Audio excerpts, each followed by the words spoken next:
Video we'll be testing a diode. A diode allows current to flow in one direction. So this is a diode. So on my multimeter,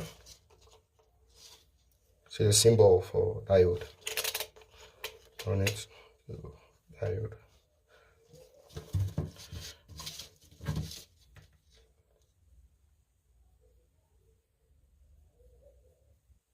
This side is colored shaded, so I put the shaded side at the cathode and then the red at the anode of the diode. So we have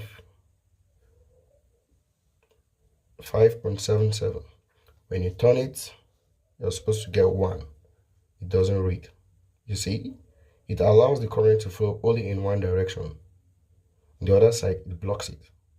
I can just have 1 here. But when I turn it, I'm going to have 5.75.